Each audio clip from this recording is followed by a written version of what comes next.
The Democratic Party in America has donned a new faith costume. Some call it the evangelical left. There's actually nothing evangelical about it, however. They discovered that you could make faith whatever you wanted it to be for political purposes, and the American public would fall for it. And we have Jim Wallis, Tony Campolo, Brian McLaren, Oprah Winfrey, the Emergent Village, and other so-called Christians to thank. The Democratic Party's newest and closest consultants are many of these religious celebrities. They are the prophets now speaking lies to power. They share vision, dreams, rhetoric, strategy, but not necessarily truth. They just helped elect a non-Christian Christian president. Many hail from what is called the Emergent Village, as well as the established religious left. Tony Campolo served on the Democratic Platform Committee. Now, why would a minister be there, writing the platform of the Democratic Party for this election? Why would a minister be there?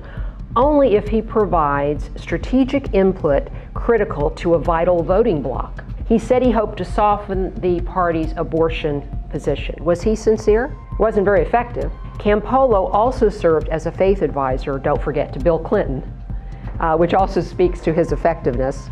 Unless, of course, Tony Campolo is accomplishing exactly what Tony Campolo wants to accomplish. That is, gathering near to the powerful no matter what they do. And then there's Jim Wallis, founder of Sojourners. Wallis was chosen by Obama to draft the faith-based policies of his campaign at the Democratic National Convention in Denver. Somehow, after that, we still have radical, life-ending, and sexually immoral platform positions in the Democratic Party. This is the fruit of the advice of a Christian minister. Wallis's group Sojourners has received funding from the Open Society Institute, which is a George Soros group. Sojourners also received $500,000 in 2003 from the Schuman Center for Media and Democracy, Bill Moyers, and you know possibly how liberal Bill Moyers is. Wallis dislikes capitalism completely. He said this in an interview: "The market is not set up to solve problems of poverty. The market creates inequality." Wallis, Campolo, and the Emergent Village leaders have staked out a position as moderates, but their track records and affiliations scream radical liberal left. Front Page Magazine discusses Wallis, and here's what they say. Always with the disclaimer that neither major political party can claim authoritatively to represent the values of religious faith, Wallis nevertheless contends that Republican policies tend to be immoral and godless. Let's look at Doug Pagitt. Doug Pagitt's another one of these emerging church guys. Here's Doug Pagitt's faith as expressed in his book. The book title is A Christianity Worth Believing. Here's what Doug Pagitt believes. Jesus came so we could join God's agenda. Heaven and hell are probably not real places.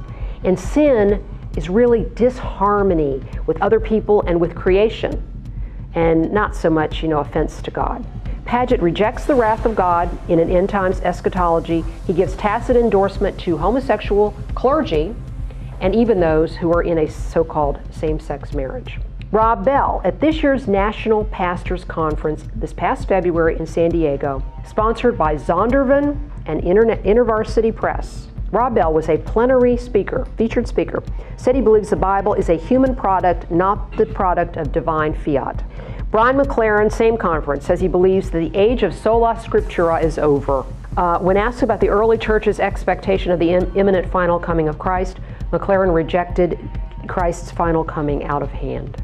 McLaren was the featured speaker at last year's Willow Creek Youth Conference called The Shift. It wasn't the conversation, it was the shift on that. He said that emphasis on traditional Christian doctrines like hell and the second coming of Christ need to change. Strategy is being proposed by these Christian apostates. The writings of Wallis and Campolo refer disdainfully to the religious right, and this is a deliberate strategy. The apparent goal is to first undermine the opposition by setting up the straw man, the ugly evangelical Christian, while they themselves claim to be moderate evangelicals. Wallis, Campolo, McLaren, and others are dedicated to softening up the electorate and their flocks and potential flocks by pointing relentlessly to the divisiveness of the religious right. Another emerging church leader is Tony Jones. Tony Jones is the former national coordinator of this thing called the Emergent Village, this conversation, this sort of amorphous networking group of these pastors. He came out a few months ago on his blog about his real views on homosexuality. Quote, "I now believe that the GLBTQ can live lives in accord with biblical Christianity, at least as much as any of us can, and that their monogamy can and should be sanctioned and blessed by church and state." This is an issue upon which Scripture is clear, and it seems confusing to some. It shouldn't be. As we face today's aggressive homosexual activism, the church's clear witness has never been more important. When we talk about justice issues, there's none that trumps justice for the unborn.